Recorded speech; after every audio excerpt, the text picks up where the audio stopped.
people can gain access to healthcare and nutritious food for their tables, where more community members can benefit from financial education and get connected to local resources for housing support, and where children are given more chances to reach their full potential. Community is where we find our strength and where we share our hope. United is the way. Visit unitedway.org. Are people around me safe when I vape? Science does not support that belief. Exhaled vape emissions linger in the air, affecting indoor air quality and bystanders in the same space through secondhand exposure. Vaping emissions can also accumulate on clothes, hair, dust, and furniture, leading to exposure risks to bystanders of all ages. And vaping around a pregnant person can lead to serious health impacts on fetal and childhood development. Enough with the puff. Learn more at ul.org/vaping. My mom has decided to learn to paint, and she's good. My dad's now into creative cuisine, and I've already put on 6 pounds. Learning new things comes with age. My mom, she started forgetting my name and what we're talking about. Forgetting well-known things doesn't. Memory loss may be a sign of Alzheimer's disease. Early detection gives you and your loved one time to plan for the future. Learn the warning signs of Alzheimer's at 10signs.org. Brought to you by the Alzheimer's Association and the Ad Council. For 250 years, our armed forces have bravely served America. Wounded Warrior Project honors that legacy by supporting post-9/11 service members and veterans like Anthony, a Marine who was injured by a roadside bomb in Afghanistan. They carried me through my injuries, not just my physical, but my mental. And seeing other vets doing the same thing helped me tell myself, hey, you can do this. Join us in honoring warriors at woundedwarriorproject.org/America.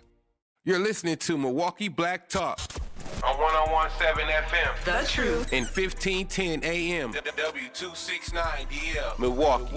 A Milwaukee Black media company.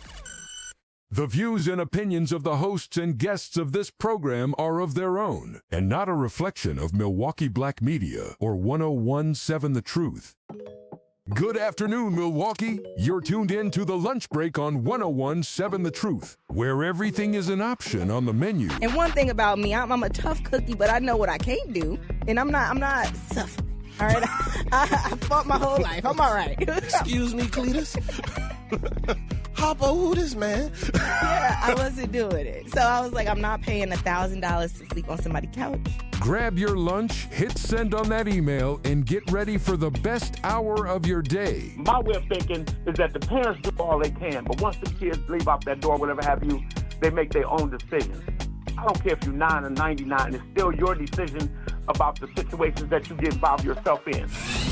We talking about taxpaying citizens who look into their taxes. Look into this. We talking about elected officials doing backdoor deals, and somehow she still want to blame immigrants. That's what we talking about right now. We following the money, and you still want to blame black people and immigrants and welfare and all of these things for policies and backdoor deals that put poor people in worse position. Now, live from the American Family Insurance Studio at the 3rd Street Market Hall. Like you said, they want to pad their pockets, but they need a reason to push things through. And I guess the low-hanging fruit is, okay, well, this is a problem, right? Y'all want to fix the problem, and they just hope nobody looks into it like, wait, when did food trucks become an issue? Here are your hosts, Ray Nitty and maybe Shannon.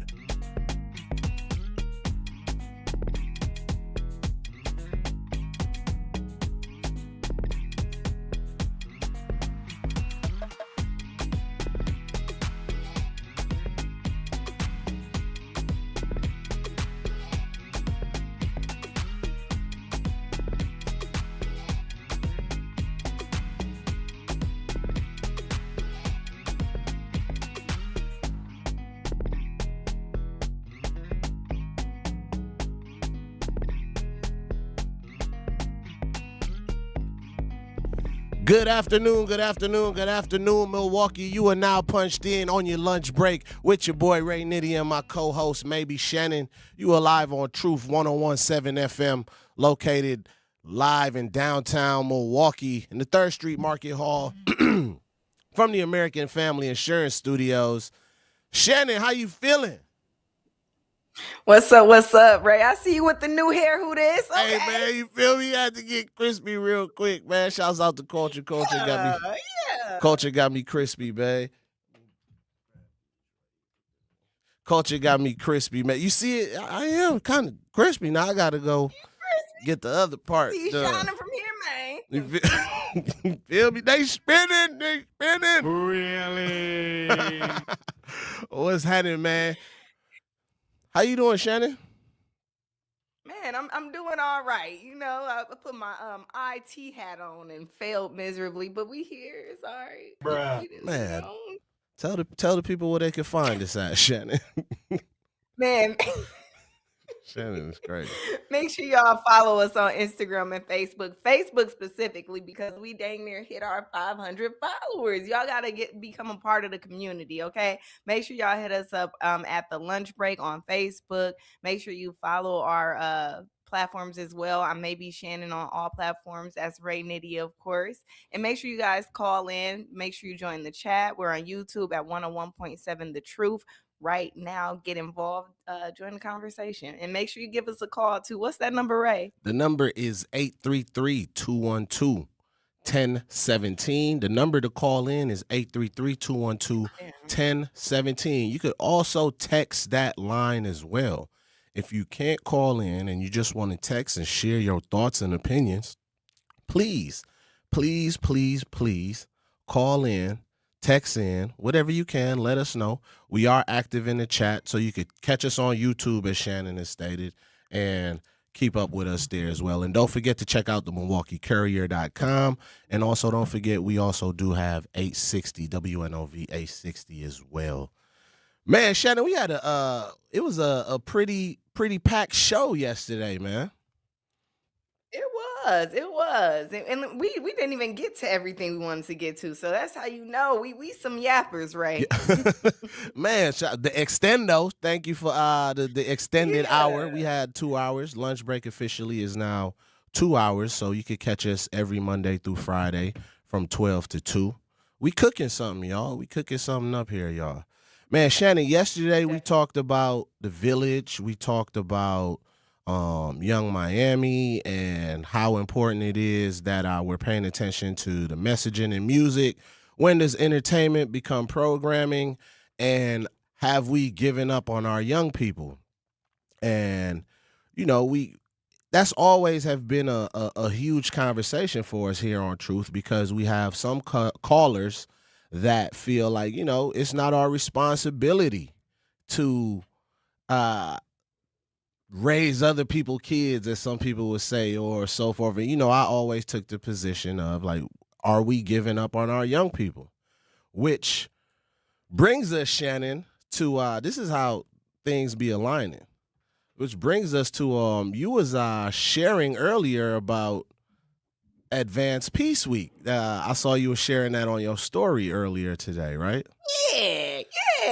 Man, so Get involved, man. How the gods be aligning is we actually have Advanced Peace Week in the studio today. So we got Zoe, Barbara Zoe, my boy. Y'all clap it up for the homie Barbara Zoe, man. An amazing story. And everybody introduce yourselves real quick. I don't want to mess everybody's name up. Yeah, make sure you're talking to your mic too. Yeah, but Freddie, man. Advanced Freddie Peace National from California. Cali in the building. Hey, Reese with Advanced Peace National, straight from California. Yeah. And my boy. This your boy, you know, Barbara Zoe, Milwaukee, a.k.a. Lorenzo, Advanced Peace, Milwaukee neighborhood chain agent.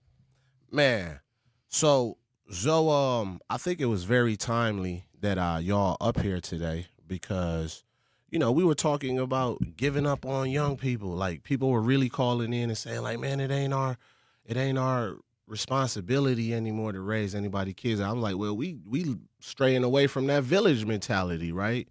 And I was sharing with Shannon, it was like, I think it's very timely that we have Zoe here, because, you know, I always tell you how much I'm proud of you, bro, because, it's your story to tell, but you could have been on a whole different path numerous of times, but somebody didn't give up on you. You know what I'm saying? Somebody continued to be no matter how many times we was messing up back then, right? Somebody still believed in us and said, okay, they ways is just temporary. They just needed some guidance, right? So I want you to share. We're going to get into the Advanced Peace Week and everything, and I'm going to let you and Shannon go back and forth with what y'all been cooking up on Advanced Peace Week. But I want you to share your story and connect it to why is it important that we continue to wrap our arms around these young people. And let's just let people a little bit know about you.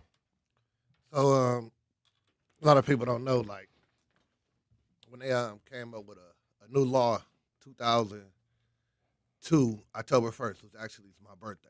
Was Rufus King student, going to school. Damn. Got it in. I know you're a Tiger too.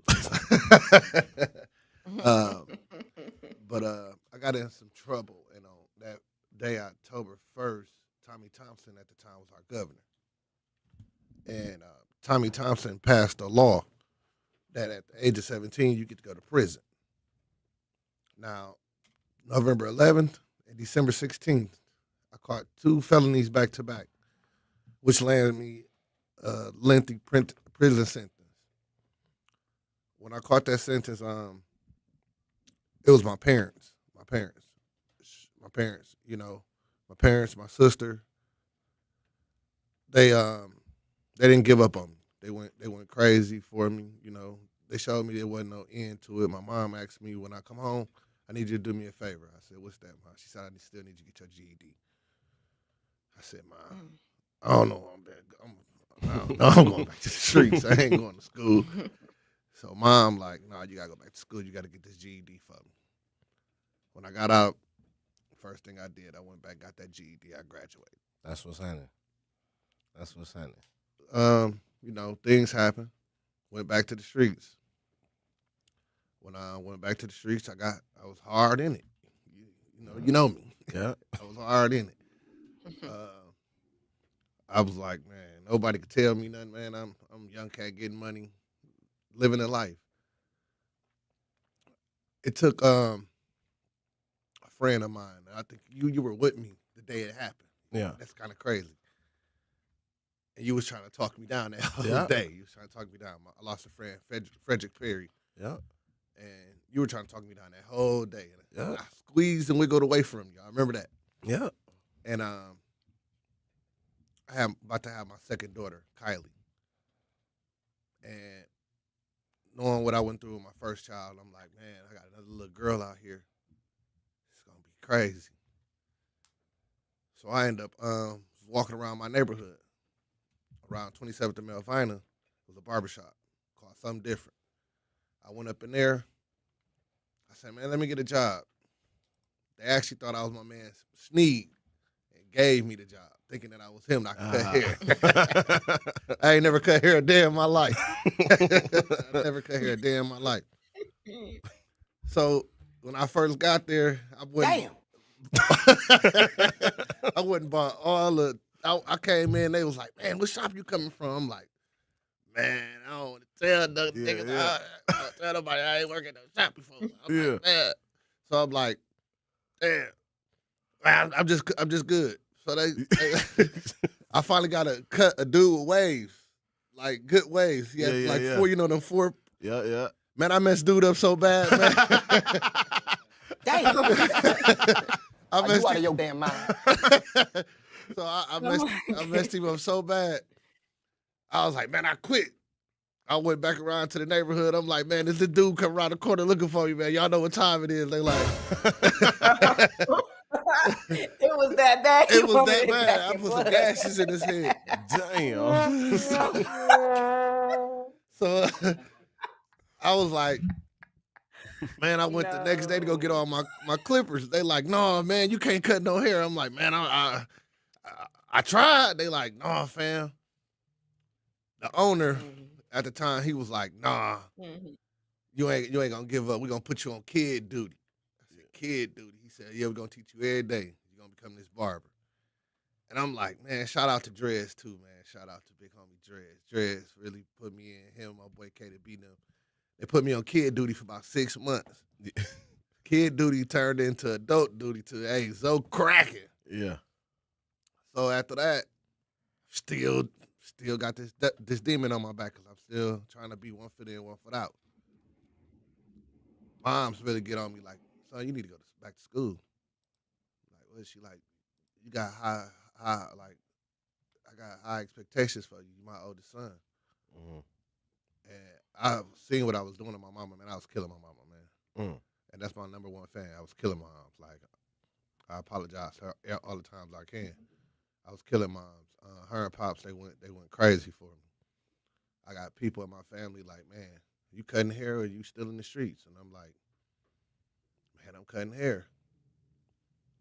And later on, I'm still cutting hair. I lost another guy of mine, Jarrell. Hell Real. Yeah. I lost Real. And I got shot that night. And I'm like, it's so crazy. My little daughter, they said she couldn't sleep that night, and she was just going crazy, saying, my daddy, my daddy, my daddy. And she didn't nobody know that I was shot, but you know what I'm saying? And it was kind of different to be on the other side when you got the police looking at you like you the victim. And I'm like, hold on. I'm the victim now? Yeah. I said, man, these two of my homies that I just lost back to back like this, man, within some time frame, 2008, 2010, and I'm shot. I got to really do something. I had to remove myself and working around elements that I knew was going to tip me. Yeah. So I went to go, I found this lady, and it was all women in the shop. And I was like, man, I need to be an apprentice. I need to get in school. She like, well, I'm going to get you in school, but I heard about you. Yeah. Everybody around here know about you. You know what I'm saying? What do you mean by that? So I'm like, accusations. So I'm like, let me go back to school. And when I went back to school, I graduated top of my class. That's what's happening. And the next day after I graduated top of my class, I opened up Zoe's Barber Elite. That's what's happening. That's what's happening. Man, I told y'all I'm proud of bro, man. Like, and everything, he really giving us the Truth Family censored version, to be honest with you. Because, like, when he say I was with him tonight, I was with him. We was in the whip, and bro had about 3 pistols in my daughter's car seat. And I'm like, bro, what is we on? Like, I ain't afraid. I ain't from that life. Hold on, where we going? You know what I'm saying? But This a lot is of a car seat. a lot of the homies, like, they really be, you know what I'm saying? They in survival mode and they go for their homies. So I'm like, bro, y'all know who I am. I'm always trying to be the zen of it. I'm like, bro, you know, you got a daughter. You feel what I'm saying? He like, I know, bro, but it wasn't no talking to bro. But I always say I'm proud of him because I replay that night so much, and it could have went so many different ways for bro. And to see where he is today and the lives and young people that he's impacted and not giving up on and saying, okay, somebody that's like, y'all messed up more than one time in my life, more than twice, more than 3 times. He just said he was killing his mom, his favorite fan. This ain't somebody that didn't have a mom in their life like we like to paint the rest of the young people in the community. He had his parents that was strong in his family, in his life. And he still made mistakes, but they didn't give up on him. And that's what we were trying to talk about and explain yesterday. So, bro, thank you for sharing your story. Don't go anywhere. We'll be right back talking more about Advanced Peace Week. You are live on the lunch break on The Truth 101.7 with Ray Nitty and maybe Shannon. Don't go anywhere. The African American Roundtable, black-led organization on Milwaukee's far northwest side, has launched a safety campaign rooted in the basic need of food access. It's called Feed the Change MKE. Through community engagement, AART learned that easy access to and education about locally sourced and fresh food would help people feel healthier and safer. Also, local food providers need to learn how to engage the community, build awareness, and stay in our community long term. So Feed the Change MKE encourages people to know, grow, prepare, and share food, especially from community-owned and operated stores, gardens, markets, and other culturally relevant sources. We can't rely on big corporations to meet these needs. That's why we must demand the city to invest $1 million into the Healthy Food Establishment Fund, formerly called the Fresh Food Access Fund. Join AART's campaign to win a dignified and choiceful system that we all can thrive in. Visit aartmke.org to learn more about Feed the Change MKE. The possibility of lung cancer can be pretty scary, especially if you're one of approximately 8 million current or former smokers at high risk. That's why SaveByTheScan.org wants you to know that now there's a breakthrough low-dose CT scan that can detect lung cancer early, and it only takes 60 seconds. You stop smoking, now start screening. For an easy quiz to see if you're eligible, visit SaveByTheScan.org. It could save your life. SaveByTheScan.org is brought to you by the American Lung Association's Lung Force Initiative and the Ad Council. Reading aloud to children sharpens their listening skills, expands their vocabularies, and nurtures a lifelong love of reading. That's why Reading is Fundamental, the nation's leading children's literacy nonprofit, offers free monthly read-alouds by popular authors through its Rally to Read program. Visit rallytoread.org to watch the read-alouds and discover exciting reading activities for school and home. Visit rallytoread.org today. We asked parents who adopted teens to share their journey. When I met both of them, it was like my missing pieces were found. Like it was just like an instant, these are my kids. If you're considering adopting a teen, just do it. Kids need families. I don't care the age, everybody deserves a family. Learn about adopting a teen from foster care. Visit adoptuskids.org to learn more. A message brought to you by Adopt US Kids, the U.S. Department of Health and Human Services, and the Ad Council.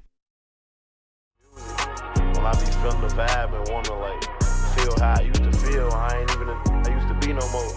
So I be moody, going through different moods. It be different. I don't even know how to feel like I used to feel. I ain't that no more. So whoever you looking for. Welcome back. You are now punched in on the lunch break. We serving it up today, y'all. We got the homie Zoe, Barber Zoe. Y'all might know him as something else from back in the day, but we Zoe today, man. He got some homies. He got some homies in here. You live with Ray Nitty and maybe Shannon. Shannon, how you feeling? Man, feeling good. Excited to keep this conversation going. He got a dope story, you know? Yeah, man. And, it's amazing how it was timely on the conversation we had yesterday. But Shannon, you've been pushing the Advanced Peace Week. So I'm going to let you ask Zoe to tell us more about what they got going on here today with Advanced Peace Week. Yeah. So first and foremost, how did you get connected with Advanced Peace Week and exactly what role do you play in it? So Advanced Peace Week comes from from MCC over at Milwaukee Community Crossroads, and it's under Advanced Peace. And big homie right here, Reese, next to me. Coming in the Advanced Peace, it wasn't easy. He made me work for it. He made me work for it. He made me work for it to get over here. It was this like probably the greatest opportunity out of my life. I did like a lot of giving back, haircuts, cleaning up events, all this.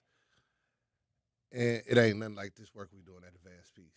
It ain't nothing like we doing over at Advanced Peace. It's real. It's authentic work. And Advanced Peace Week came up by one night. I'm sitting in my bed and I like irritate my supervisor sometimes. And I got so many ideas. I be feeling like Kanye West sometimes. I got so many of these ideas in my head. And I hit my supervisor, Jamar, and I said, "Hey, boss, why don't we do Peace on the Block?" He said, "What? Man, I'm asleep." I said, "Man, we're going to do Peace on every block." He said, "That sounds dope." So about 20 minutes later, he talking about he sleep. He called me back like, "All right, so I'm typing. What's up? Let's talk about it." So we just started shooting a whole bunch of ideas and a whole bunch. And then when we shot it out there, everybody was like, "Hold on, this dope. This what we need." You see a lot of organizations out here doing what they do, but are y'all out here? Are y'all really ready to hit the streets? go out here and do what you're supposed to do. Like, I know a lot of cats, I'm from the streets, but you're scared to go back to the streets that you came from. And you can't be like that, not in this work, not in this line of work that we do with the CVI work that we do. You can't be, because a young cat he ain't gonna take the same approach from it. If you like, hey, we just gonna talk to you. They need more than talking to you. This is like being a neighborhood chain agent. This is 24-hour work, 7 days a week. You know, you become more than just, these ain't my kids. I don't know none of these kids. I had to go through courting them, chasing them, making change. We go through so much to get them to get on a better life. Like, I see so much in these young dudes that was me. You know what I'm saying? Yeah, 100%. Like, these dudes, like, that I work with, they call fellows. And while working with these kids, don't know them from Adam from Eve. But I hear you just like me when I was growing up. And there wasn't no big homie coming to me, because the big homies came to me was trying to throw me a pack. Yeah. The big homies was coming to me trying to go put in some work. Now I'm coming as a big homie to him. Boss, I want to see you win. I want to see you win. She was on my shirt right now. We want to see you win. We don't want to see you lose to gun violence. We don't want to see that. That's something I don't want to do. I don't want to get that phone call. The phone calls I like getting is my kids, the kids I'm working with, my fellows I'm working with. So I got accepted then to go play college football. Man, what? That's dope. Man, I got accepted in the youth build. So, man, so I got a job. Yeah. Man. That's what they need. That's what they need. And you just can't give up on Especially them. like you said, like, it's so many like big homies that's like basically predatory. Like, they want you to put in work. They want to put you on that wrong path of destruction, or even like they use their ignorance to be like, oh, well, like, go off and do this. Like, I saw like a TikTok when somebody was breaking that down, kind of like, we look at a lot of these big homies like, oh yeah, they put me on, but it's kind of predatory, because like they could send you off to do all this bidding for them, but then like when push comes to shove, nobody there and nobody got your back and nobody actually trying to see you win like what y'all doing. So that's super important work, and putting them in position to actually win, like, and be on the path to do something better. So man, salute to y'all. Man,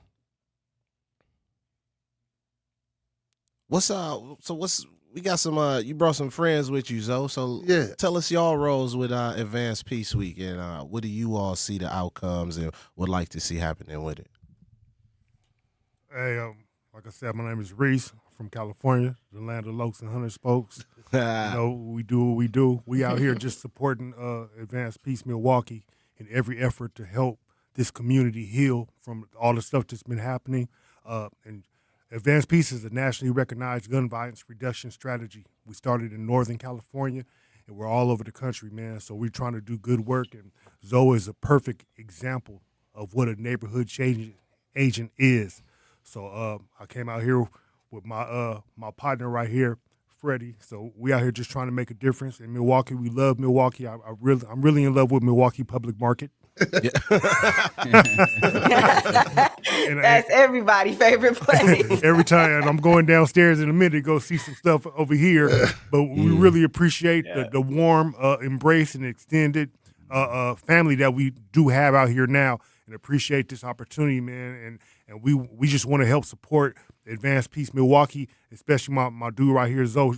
Keep shining like a diamond that you are, man. I'm very proud of you, brother, and I'm very impressed, man. You are who you say you are. You walk and talk it, brother. I'm gonna send it out to my boy Freddie. Thank you, bro. Thank you. That's what's up, man. Yeah, man. Just to piggyback off what Reese said, man. We're a California-based strategy model in the Milwaukee's one of our cities that we're in. We're 15, 16 cities in the United States, and they're doing great work out here, man. And our goal is just to reduce the gun violence.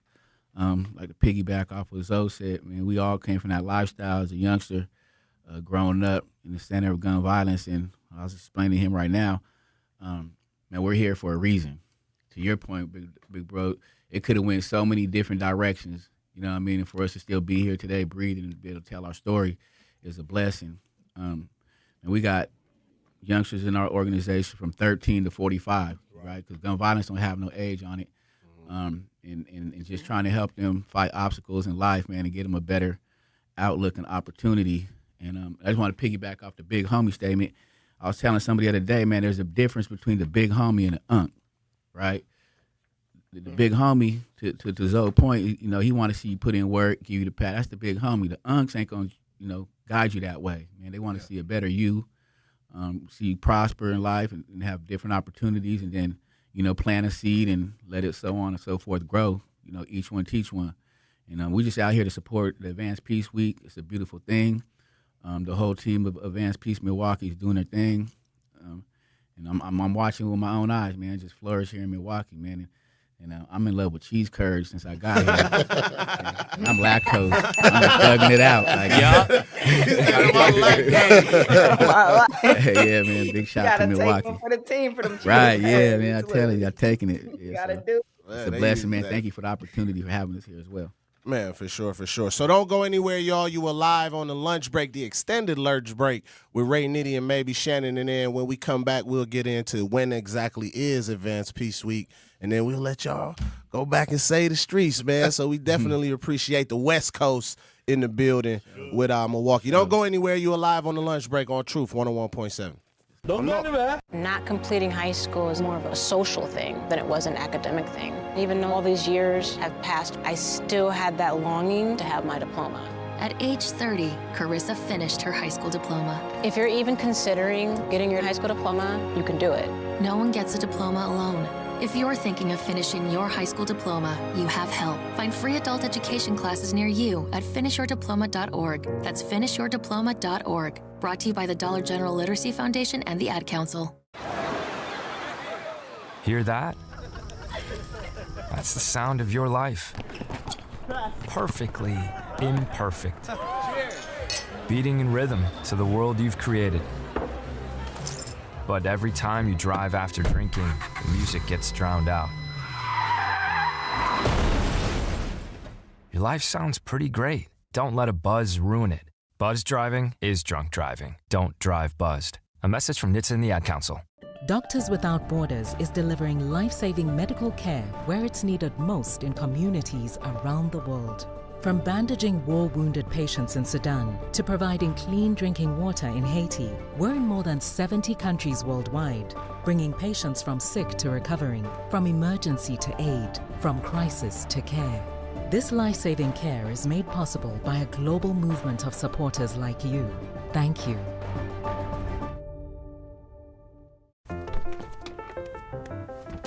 Mommy, can I sit in the front seat just this one time? Please, please, please. No, not yet. But why? Because I love you, and you're just not ready yet. Now, get in the back so I can get you in your car seat, please. Putting your kids in the right seat for their age and size is an act of love. Check that your kids are in the right seat at nhtsa.gov/the right seat. Love protects. A message from NHTSA and the Ad Council. In sitcoms, when someone has a problem, they just blurt it out and move on. Well, I lost my job and my parakeet is missing. How was your day? But the real world is different. Managing life's challenges can be overwhelming. So, what do? We get support. The Huntsman Mental Health Institute and the Ad Council have mental health resources available for you at loveyourmindtoday.org. That's loveyourmindtoday.org. See how much further you can go when you take care of your mental health. For 250 years, our armed forces have bravely served America. Wounded Warrior Project honors that legacy by supporting post-9/11 service members and veterans like Anthony, a Marine who was injured by a roadside bomb in Afghanistan. They carried me through my injuries, my not just my physical, but my mental. And seeing other vets doing the same thing helped me tell myself, hey, you can do this. Join us in honoring warriors at woundedwarriorproject.org/America. I won't do it. Hey, fresh off the jet, no first class. And my new spoil, yeah, she got it bad. Wi-Fi in the sky, no lag. And a got stripes like it's all plaid. All these are my sons. What up, y'all? Welcome back to the lunch break. Now live from 12 to 2, man. Zach, what it do? Shannon, what's happening? Man, we in here. We got the West Coast vibe. Shannon, was you just sea walking? Was you crip walking? Yeah. Hey. Just get ready. The spirit got me. Right, the spirit got her. Get ready. 101.7 The Truth Family Fest is back. Join us Saturday, August 22nd from 11 a.m. to 2 p.m. at Riverside University High School for a free back-to-school resources, live entertainment, family activities, and community fun. Vendors and sponsors can reserve a spot by emailing sierra.brown@milwaukeeblackmedia.com. Proudly sponsored by Educators Credit Union, Gruber Law Offices, and American Family Insurance. West Side, what's happening? He had the joints going in the background, man. I know, right? Man, so we back on with Advanced Peace Week. Shannon, you got some more questions? Yeah, so I wanted to know how all of you got involved. I know we already talked to Zoe about like how he got involved with Advanced Peace Week, and I know you guys are from the West Coast. So how did you guys get involved with the Midwest in Milwaukee? And like before you guys got here, what was your impression of Milwaukee? Right. So with the Advanced Peace model, like I said, it's a California-based model, and just dealing with gun violence reduction. A lot of cities throughout the United States reach out to us. It was like, hey, we need your model to come into our city and help reduce gun violence. The goal is to reduce gun violence by 50%.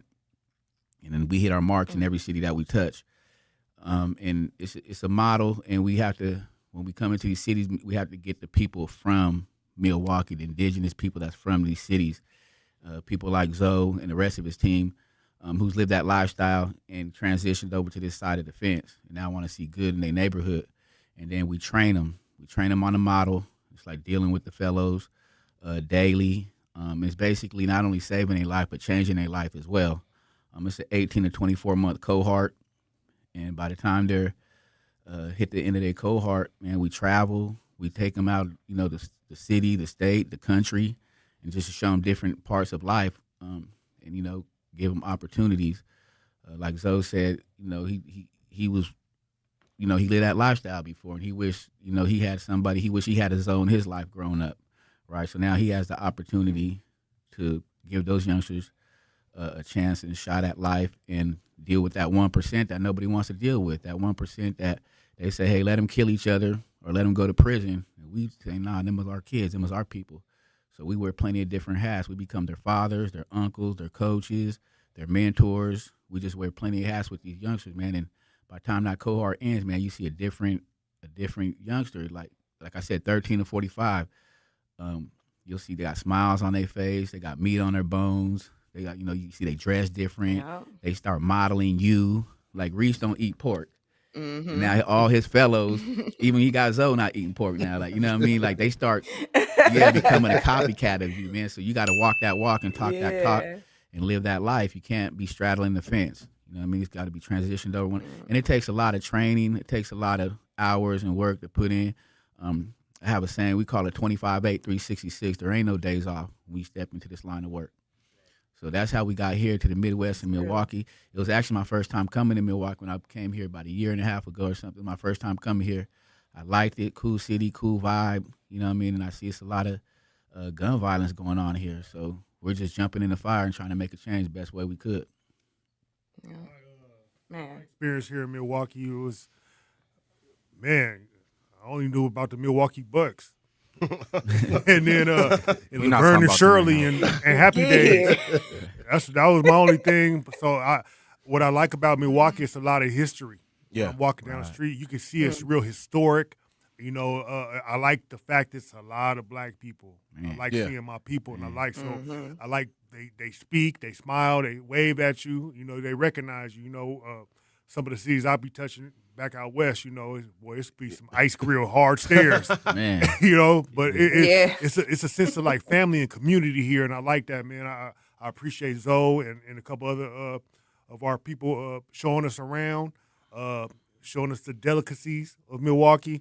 It's a beautiful thing, man, and I really appreciate and hold dear to my heart the time that we spend in Milwaukee. It's like my 5th time out here. Last time it was hella cold when I was here in May. That kind of threw me off a little bit. But we in the game now, though. I'm finna go get me shorts, and we got the Lokes on, and we gonna make it happen. Me and Shannon gonna be sea walking and everything. Come on, Shannon. That's right, Wes. Shannon cut up. Oh man, that's what's happening, man. Yeah. So, That's what's up. So go what's ahead, the Shannon. highlight? Oh, go ahead, Ray. No, Look, go ahead, I go was gonna ahead. say, so what's the highlight of Advanced Peace Week? Because I know it's like a week long, like thing. Like it's a whole week long. So what would you say is the highlight? Well, all three of you. Like I know it's a lot to highlight. Let me kick this off and crack it. So today is we doing we're getting with our city leaders today. We're gonna be at this church over off 30s Mount Olive Missionary Baptist Church. That's my old church, man. off of Village, man. Yes, sir. We're gonna be there today, 6 to 7:30. We're gonna be there. We talking to some of our leaders. We talking to some of our community leaders. Like, we need y'all more involved, man. Yeah. We can do all this work we want to, but we need y'all more involved. Don't just come around election time. Yeah, 100%. And preachers don't keep coming around. The seed time. I'm gonna walk out. They and got say, that bad. I got my word for today. I'm going on your seed offering. I'm going on your seed offering. On your seed offering. I'm time for me to leave on the seed offering. But then, so we doing that today. Tomorrow, we hitting the streets. Yeah. We got so much, man. We're gonna hit some hot spots in the streets. So you're gonna see us. If you're riding through Milwaukee, you're gonna see us. We're gonna be out here. We're going everywhere. We're going to these hot spots, like I said, where these cats scared to go. What's some of those hot spots that y'all gonna be in? We going on 8th and Burla tomorrow. Mm-hmm. They don't be there. We're going on 270 Cap. They don't be. They for sure don't be there. Okay. Right. I think we're going on 60th and Silver Spring. They don't be there. They don't be there. That's right. And this ain't just a North Star. That's Westline, ain't it? Yeah, Westline. You know, I took them through there yesterday. And then we're going on 12th and Greenfield. You know, they definitely. There you go. They on the south. Yeah, you know. On the south side. So y'all taking them through there. yeah, we taking them through there tomorrow. Then Thursday we have a job community resource fair at Washington High School from 11 to 4. Okay. We're giving out 300 vouchers for free laptops. Okay. Damn. Okay. 300 vouchers Washington for high school is like right there. That's super accessible. It's in the heart. Northsiders, so that's what's up. And if you can get there, I have some bus tickets on me. I'll send you back home. I ain't like that. I have some bus tickets. I know that's right. what they got to do to qualify for the voucher program? Man, just pull up. That's it. Pull up. Let's pull. Hey, tell them the time. Tell them the 11 time. to 4, Washington High School. Please pull up. We're giving these vouchers away. Go get you a laptop. It's gonna be jobs there. It's gonna be resources there. Everything you need, we're gonna have it right there at our resource fair for you on Thursday. Man, what else y'all got? So Advanced Peace Week is from when to when? It's today all the way to Sunday. Starting off from today all the way to Sunday. Yes, sir. And then we got we talking to the leaders at the churches in Mount Olive today. Yes, sir. Tomorrow is we out in the streets. We in the streets. We hitting the hot spots. That's Thursday. What's Friday? Friday is a CVI basketball game. Okay. So Advanced Peace, we get to play against, y'all probably see in 414 Life, we get to play against them at Milwaukee Tech on Friday. Okay. Where y'all playing at? Milwaukee Tech High School. Okay. It's a free Shouts out to event. Tech. We got the zebra cake guy. He gonna be there giving out free Shouts out food. to Zebra. I coached him when he was with Rice Step too. That's kind of crazy. Look at that. He could have been a different kid too. Yeah, but that's my homie. Yeah. Shout out to my boy. Then Saturday, we cleaning up. From 10 to 1. You're going to see me up and down Capitol. You're going to see me. I got this bright shirt on. You're going to see me. I'm cleaning up my hood. 27. I'm cleaning up 27 all the way to Fund Light, down to the barbershop. I'm cleaning that all up. We got a bunch of cats hitting different areas. We got the south side. We hitting all that. That's what's happening, man.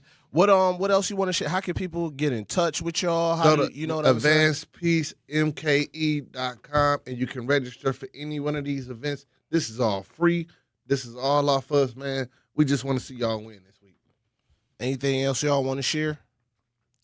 Nah, man, appreciate the opportunity for being here and exposing the work that we do. Man, it's not easy, right? It's a lot of tension and stress, and sometimes we get phone calls where we got to bury these kids, you know what I mean, or go to court with them. It takes a lot, man, so we got to do a lot of self-care, lean on each other. Yeah, it's not easy work, man. It's a tough job, man, but we appreciate the people who step up to the plate, and it takes a network of community to get this done, man. Like y'all having us here, Zoe and them being in the fire like that. Me and Reese, we travel around the United States. We train the mentors on how to engage with these type of youth, because you can't just walk up to them talking positivity, right? Especially when their brother just got shot in the face, right? They'll mess around and turn on you. So it's a strategy, how you approach these youngsters, man, and just give them light and opportunity. Like I heard Zoe say, he didn't even know none of these kids from Adam and Eve type stuff, and now they trust him, right? Because it takes one to know one. So big ups to Milwaukee, man. Shout out to Advanced Peace Milwaukee for doing their thing. My highlight I'm looking forward to is the community cleanup. I'm trying to pop out on every block with Zoe. You know what I mean? Zoe is who he say he is, man, and I appreciate that about him. Boy, he's genuine. Yeah. He really with it. You know what I mean? I felt safe when he was in California. He was protecting me. You know what I mean? Hey, but I'm ready to be with the community, man. I like to stand with the people. Yeah. Ain't no big eyes and little U's, man. So if I'm picking up trash and moving chairs, I'm going to do whatever I can to help Milwaukee get over that hump, man. We trying to drive these numbers down, and I'm trying to be seen by some of the nice young ladies out there also. He said, I'm trying to be seen by some of the nice young ladies also. 6'1" tatted up all day. Man, he said, that's me, 6'1" tatted up all day with the lokes on. Man, once again, tell them where they can find you at. Once again, where they can sign up for all of these events. So. At advancedpeacemke.com. Please, come on, y'all. Let's get this. Let's do this for Milwaukee. Come on, man. Straight up. Let's do this. This is our home. Shannon, you got something for him? Man, that was pretty much it. I'm super excited to see how this week play out. I'm sending out the flyers to everybody I know and telling them to get involved however they can. And man, to our listeners, make sure y'all do what he said. Go to advancedpeacemke.com, get involved, and make sure y'all go get them free laptops. Send me two. Come on, man. Get it. Straight up. All right, y'all, don't go anywhere. You will be checking back in live on the lunch break with Ray Nitty and Shannon. Thank you, Zoe, for coming in. Reese, Fred, I appreciate y'all bringing that West Coast love to the Truth 101.7 FM. At Milwaukee College Prep, we believe brilliance lives in every child. Here, students are challenged, supported, and celebrated every single day. With small class sizes, dedicated teachers, and a proven track record of academic excellence, MCP is helping Milwaukee kids reach their fullest potential. Enrollment is still open for grades K-3 through 8. Spaces are limited. Apply today. Give your child a school where they'll thrive. Visit mkeprep.com or call today. Milwaukee College Prep, brilliance lives here. In the United States, a vehicle is stolen every 31 seconds, about as long as this message. Luckily, you can take a few easy steps to protect your car in the same amount of time. Remove your valuables, roll up your windows, don't leave your car running unattended, lock your doors, and take your keys or fob. If you have information about a crime, call the police. If you suspect insurance fraud, also call 800-TEL-NICB. A public service message from the National Insurance Crime Bureau. I always had to be so good, no one could ignore me. Carve my path with data and drive. But some people only see who I am on paper. The paper ceiling, the limitations from degree screens to stereotypes that are holding back over 70 million stars. Workers skilled through alternative routes, rather than a bachelor's degree. It's time for skills to speak for themselves. Find resources for breaking through barriers at tearthepaperceiling.org. Brought to you by Opportunity at Work and the Ad Council. I'm Chris Jakimick. I served in the United States Air Force and I deployed 3 times. So in 2017, I was serving as an Air Force First Sergeant. Our motto in that role is my job is people, everyone is my business. But unfortunately in that year, I would lose my own brother, Lance Corporal Adam Jakimick, to suicide. The majority of veteran suicides are from guns. I store my weapons securely, not only for myself, but for my family. Store all your guns securely. Help stop suicide. My service never stops. Brought to you by End Family Fire and the Ad Council. And here's Heather with the weather. Well, it's beautiful out there, sunny and 75, almost a little chilly in the shade. Now, let's get a read on the inside of your car. It is hot. You've only been parked a short time and it's already 99 degrees in there. Let's not leave children in the back seat while running errands. It only takes a few minutes for their body temperatures to rise, and that could be fatal. Cars get hot, fast, and can be deadly. Never leave a child in a car. A message from NHTSA and the Ad Council.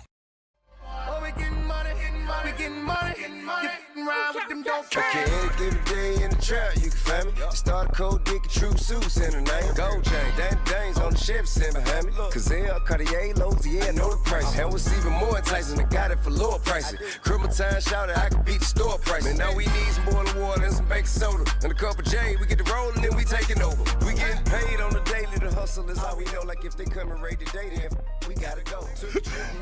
Welcome back, Milwaukee, to the Truth. 101.7 FM. Can't say the point no more. 101.7 FM with Ray Nitty and maybe Shannon. We for sure got Shannon today, man.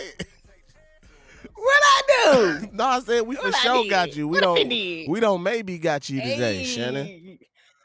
Man, we still got a whole nother hour left. So let's we good. She put her tech hat on today and got it figured out. She said, "Send help, help me, help me." Shouts out to the chat, man. Aaron said, "Good day, black people." Zay said, "Good afternoon, folks." Homie Zoe, salute. Robert said, "Great conversation." DVJ73 said, "Convo for me personally. Thank you for what y'all are doing." Reggio said, "Prayed for MKE. Love Iowa State cities." Man, that was dope, man. Like I said, man, we can't give up on our young people because when you don't give up on them, they turn into amazing individuals like the homie Zoe, who has an amazing story, and I make sure I tell him I'm proud of him all the time because that story he talked about was real when the homie passed away, and bro had about 3 to 4 pistols in my baby girl, Ivy Rose at the time. She was a baby. In seating, we was just riding around. Strapped up, literally. Man, he was on it. And I'm like, well, bro, like, you know, I gotta go home. Like, I got, I gotta get to the crib, bro. Like, and I think you should too. You know what I'm saying? Let's think about this, bro. Like, but like, amazing story, man. If you don't know where Zoe Barbershop is, it is on Fond du Lac, right next to Upper Yard. Please stop parking. Okay. Please stop parking in the street. Like, when you throw your blinkers on, that's not like, that don't mean you could get out your car Legal. on Fond du Lac and go pick your food up.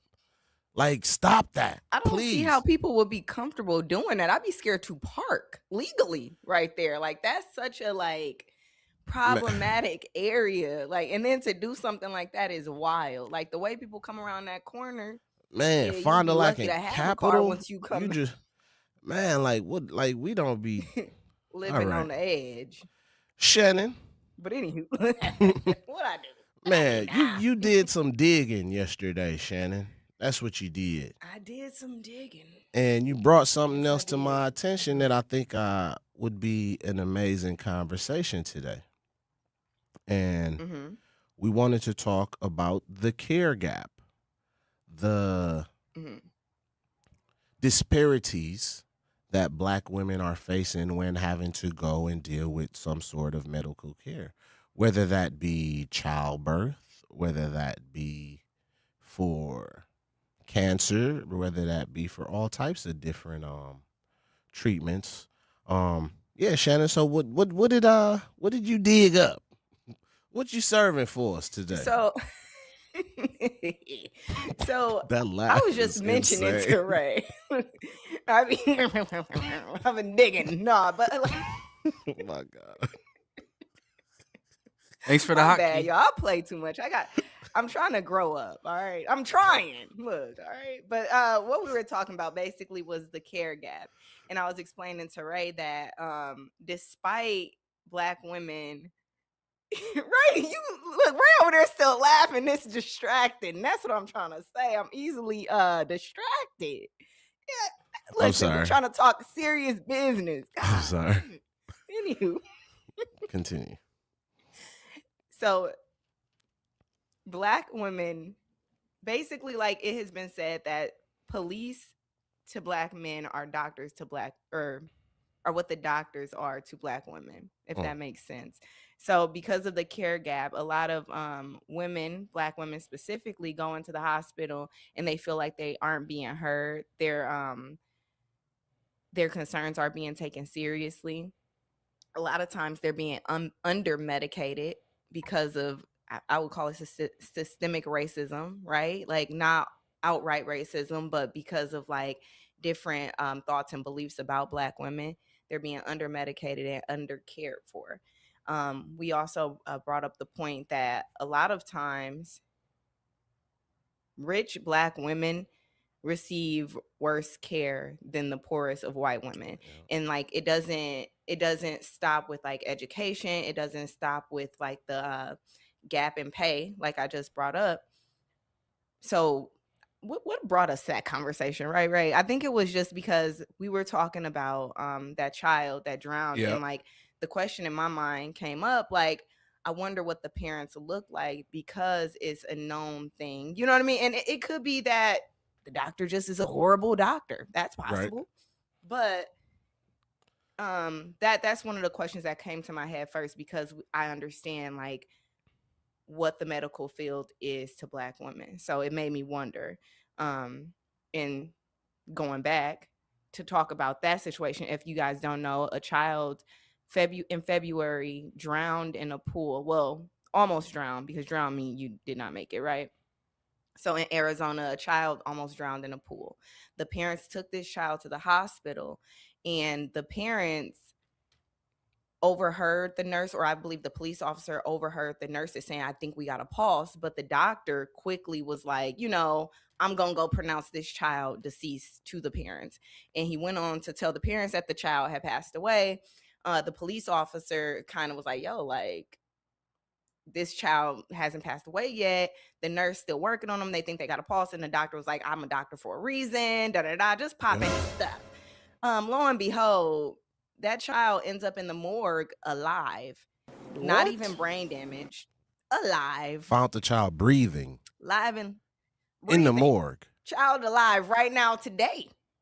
And no, like it, and the child doesn't even have brain damage. So situations like that, automatically my mind went to the care gap, because like I said, a lot of times Black women and families in general are not listened to, or like, undervalued. And then like what killed me is the fact that they said that the parents are actually the only people facing any consequences, because they admitted to smoking weed that day. And what puts the icing on the cake, go ahead, Ray. I was just gonna say, and it wasn't because the child got into the cannabis or anything, was it? They only were facing charges because they used it. Because they used it, and they looked at that as like, oh, okay, well, you guys weren't being responsible at the time, and that's negligence. And it's crazy to me because in Arizona, recreational weed is actually legal. So it's almost like y'all trying to punish these parents. And that's just another reason. But we can get more into like the care gap and all of those things after these messages. No. Yeah, don't go anywhere. Make sure you guys follow us on 101.7 The Truth, man. Don't go anywhere. Zach actually has a video of that interaction with the doctor and the nurses and the police officers saying, well, they said they have a pulse and so forth. So don't go anywhere. You are live on the lunch break, the extended version. When we come back, we'll be on hour 2 of the lunch break on Truth 101.7 FM. Don't go anywhere. Life's better with Drive My Way from American Family Insurance, because we know it's more than just a car. It's your escape pod, your adventure mobile, your memory maker. And we help protect the dreams that drive you. Personalize what you pay for auto insurance, and you could save between 10 and 35%. American Family Insurance. Get a quote and find an agent at amfam.com. Products, pricing, and availability vary based on the way you purchase insurance and by state. Unsafe driving behaviors may increase your rate. American Family Mutual Insurance Company, SI, and its operating companies, 6000 American Parkway, Madison, Wisconsin. Hi, this is Sherwin Hughes from 101.7 The Truth, and I want to talk to you about something bigger than just buying a house. I'm talking about building a legacy. Owning a home isn't just about 4 walls and a roof. It's about giving your kids a place where memories are made, where birthdays are celebrated, and where they always belong. It's about planting roots, knowing your neighbors, waving from the porch, and being a part of a community that feels like family. If you've been renting and wondering if home ownership is even possible, Axe Housing is here to work with you. An Axe Housing coach will help you create a plan, a budget, and move step by step toward owning a place you can truly call your own. They've already helped over 4,000 families become homeowners, and many are paying less than they were paying for rent. Don't let where you are today stop your family's tomorrow. Start your journey at axehousing.org. That is ACTShousing.org. Your legacy begins at home. Not completing high school is more of a social thing than it was an academic thing. Even though all these years have passed, I still had that longing to have my diploma. At age 30, Carissa finished her high school diploma. If you're even considering getting your high school diploma, you can do it. No one gets a diploma alone. If you're thinking of finishing your high school diploma, you have help. Find free adult education classes near you at finishyourdiploma.org. That's finishyourdiploma.org. Brought to you by the Dollar General Literacy Foundation and the Ad Council. I'm Sherwin Hughes, and I know the power of Stars and Stripes Honor Flight firsthand. As someone who's been on an honor flight, I can tell you it's a day you'll never forget. Stars and Stripes Honor Flight gives our oldest veterans who served in any location in June of 1975 or earlier a free one-day trip to Washington, D.C. for veterans. Airfare, meals, a coach bus tour, and special flight apparel are all included. It's a day of honor, gratitude, and camaraderie. Veterans who served in the Vietnam or Korean War go to flySSHF.org and ask for an application. When a warrior faces adversity, he fights through it. He finds a way. Freedom isn't free. Rolling strong. Belief. Believe you can, and you will. Wheelchairs for Warriors provides mobility solutions to veterans and first responders injured in the line of duty. Join the mission and visit wheelchairsforwarriors.org. The possibility of lung cancer can be pretty scary, especially if you're one of approximately 8 million current or former smokers at high risk. That's why SaveByTheScan.org wants you to know that now there's a breakthrough low-dose CT scan that can detect lung cancer early, and it only takes 60 seconds. You stop smoking, now start screening. For an easy quiz to see if you're eligible, visit SaveByTheScan.org. It could save your life. SaveByTheScan.org is brought to you by the American Lung Association's Lung Force Initiative and the Ad Council. Milwaukee Black Talk lives here on 101.7 FM and 1510 AM, W269DL Milwaukee, a Milwaukee Black media company. Objections, I'd like to call time with that. That's an Arizona doctor declaring a local toddler dead. But then over 5 hours later, the child was found breathing inside the hospital morgue. I'm ABC 15 investigator Nicole Grigg. Records show when the medical examiner came to pick up the child's body, he was still alive. Now there are serious questions about what went wrong inside that hospital. I'm going to be right behind you guys, or do you want me in front? You're watching Gilbert Police body camera video showing a frantic scene from Super Bowl Sunday after a toddler was pulled from a family pool in Gilbert. LT, I'm leaving. Mercy Gilbert. The Gilbert police officer rushed to her car to escort the ambulance carrying that baby to Mercy Gilbert Medical Center. The ABC 15 investigators obtained these heavily redacted body camera videos from inside the hospital. Much of the video is blurred. Most of the audio has been muted. But a police report reveals something critical. 2 officers say they saw signs of life more than once. One officer wrote that a nurse in another room believed she found a pulse, and when the officer tried to alert the doctor, he claims that the doctor dismissed the concern, writing that the doctor arrogantly told me he was the doctor, he has the medical degree, he went to medical school for a reason, and to let him do his thing. ABC 15 appears to have located part of that exchange in the body camera video just moments before the doctor declares the baby dead. I went to medical school for a reason. I'm not trying to. Okay, let me just clarify. Thank you. But that was not the only signs of life that records show hospital staff ignored. The report provides a critical timeline. About 6:20, the doctor declared the boy dead. Over the next hour, the officers detailed hearing gasping sounds, but those didn't stop. As the baby was then about to be moved to the morgue, the officers heard an audible gasp. Then inside the morgue, the officer wrote she observed another gasp or air release, which was now almost an hour later. But a nurse didn't take those signs seriously, saying those sounds could be a response from efforts to save the toddler. All of that audio, though, was redacted. I'm gonna let mom and dad come in here, okay? Some of the last recordings we hear was when the family was told to say goodbye. Then more than 5 hours later, at 11:52 p.m., the medical examiner's office found that the baby was breathing inside the morgue. He was flown to Phoenix Children's Hospital, and that's when the family learned he was alive. The officer writing that the baby was declared dead in air. An MRI said that the baby had brain damage, and we're told he will need lifelong care. Wow. You are now back to hour 2 of your lunch break on 101, the award-winning Truth 101.7 FM. The award-winning Truth 101.7 FM with Ray Nitty. Big award. And maybe Shannon. The award-winning Ray Nitty and maybe Shannon. Man, so we're talking about the gap, the disparities that Black women face. And Shannon brought that up because in the TikTok that she sent me, the kid appeared to be, we could be wrong. We haven't found confirmation of who the parents are yet. But baby seems mixed, seems mixed. And it prompted our conversation about the disparities that Black women face having to go through birth or call for support or whatever, or even saying something about pain tolerance. Shannon, we have culture. Is this my hairstylist culture? We have culture on the line that has some comments about the care gap. Culture, how you doing? You live on? Hey, Ray. Hey, Shannon. Oh, this is her. How you doing, girl? Hey, girl. Hey, how are y'all? We good. Talk to us. What you got for us today, Culture?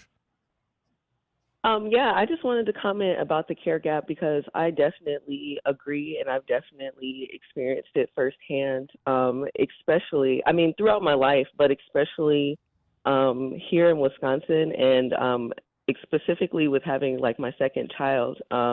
They were actually shutting down the hospital for COVID when I was having my youngest. And because they didn't have like procedures or things in place, it was just very disorganized. But they were very adamant about specifically people not having any caregivers or any family in the hospital with them. And so they were shutting down the hospital and sending all family out. And so we didn't have anybody to advocate for us while we were in the hospital. So I specifically remember them sending, like my children's father had left out. This is like in the delivery room while I'm like in the process of like having contractions and all the things. First, they did my epidural wrong. They went in too deep. And so only one side was numb, the other side wasn't numb. And that's not really something that you can fix, after they already go in. First of all, let's say this is at St. Joseph, which they've since closed that hospital and specifically definitely closed their like pregnancy wing. But we were told even like when we were having children there that it was like residential. So it already wasn't even fully like doctors that had like completed their degree, which already made us feel kind of experimental, in one sense. But also I remember as soon as my children's father had left the room, I was no longer advocated for, and the doctors literally just did whatever they wanted. I remember that they had a Pitocin machine, which is kind of like it's still like a pain reliever. It's just not to the level of like the epidural, but I believe they send it through the epidural if I'm correct. And so I hadn't pressed the button at all. They told me, hey, if you're feeling some pain, you can press the button, but you don't have to if you don't want to. Well, once he left the room, one of the nurses came and pressed the button several times. It wasn't something that I agreed to. It wasn't something that I asked for, but I remember hearing them saying that the labor was going slower than they had liked, and that they were basically trying to like clear the room. And so with that happening, with them pressing it so quickly, my son came basically immediately. I wasn't all the way dilated. I was nowhere near like 10 centimeters, which is what you're supposed to be when you have your child. But because they gave me that influx of medication so quickly, I ended up having him like very quickly. And like I said, I was trying to wait for his father to get back in the room, but it happened so fast. And they didn't follow my birthing plan at all. I had written out everything that I wanted to do, and they basically ignored all of that. So, I mean, throughout my life, like I said, I've had other experiences, but especially since that experience specifically, I've always advocated for being with my children when they're going through procedures, any type of thing, that goes on, even down to like dentistry or anything like that. And I've gotten a lot of pushback from, providers and things of that nature, even though it is your right to be in the room or be in an area where you have access to them. I just think that it's very important to always have someone that with you. And even like in our elderly community, when we have family that's in caretaker facilities and things of that nature. I remember like my great grandmother, her experiencing bed sores because she hadn't been they hadn't even changed her body or flipped her over or, things of that nature. So it's just, I don't know. I definitely agree with Shannon. I definitely think that it's a big disparity in the community that people aren't talking about. But I definitely agree with her, and I think that it happens all the time, and I think that it's just not spoken about. Culture, we thank you for sharing your experience, and sorry that you had to deal with that. Thank you once that's again. mortifying. Like, thank you for sharing that, and thank you for being a listener on Truth 101.7 FM, man. We'll definitely continue to keep you in our prayers, and thank you for getting me crispy as well. They was commenting. You're very welcome. They said I was outside. But yeah, just thank you, Culture. Appreciate you. So we have some stats, Shannon. We have some stats real quick, right? Let's hear them. So this is because it's one of those things where like people know it's happening, but to hear the actual numbers and it being confirmed is different. Because I feel like she said, it happens a lot in our community, and people don't really talk about it. Or you made to feel like, oh, you tripping, or it's a doctor, they know what they talking about. And then when you hear the stats, yep. And then it's extremely shocking. This is deaths per 100,000 live births, black versus white women. So black versus white women, you have 44.8 versus 14.2 black versus white women. CDC 2024 data research released March 2026. So that's roughly 3 times more. Black women are dying more than white women in performing live childbirths. In 2023, it was 50.3 versus 14.4, which was nearly 3.5 times. And black women were the only group whose rate did not fall as the pandemic era deaths declined, which is kind of ironic of a stat after Culture just shared that. It also said about 60% of maternal deaths are preventable per the CDC. Leading causes: hemorrhaging, clots, infection, cardiac arrest. It says money is not a shield. This is what you was speaking to, Shannon. Babies of the wealthiest black mothers fare worse than babies of the poorest white mothers. This is California research. That's crazy. Read that again. Babies of the wealthiest black mothers fare worse than babies of the poorest white mothers, which was kind of what Serena had to deal with, if I'm not mistaken, right, Shannon? Didn't she have like some complications with her birth and the doctor I not remember necessarily something listening? like that happening. Hmm. Yep. I remember hearing something about that story. I'm gonna have to. I'm gonna see Or do if you know the story? no, I'm I have I to thought look I that had it up. down. I'm gonna pull it back up, but we got a couple more Okay. stats. Let me make sure I'm not missing them here. What else do we have? 80% maternal. Yeah, we said that. And the bias is documented. A 2016 study found half of medical trainees held false beliefs about biological differences, saying black women have thicker skin, they could tolerate pain more. And you talked about that yesterday as well, Shannon. So now we have some data to actually support that as well. And those beliefs predicted undertreated pain. So they just had these made up beliefs that black women had higher pain tolerances.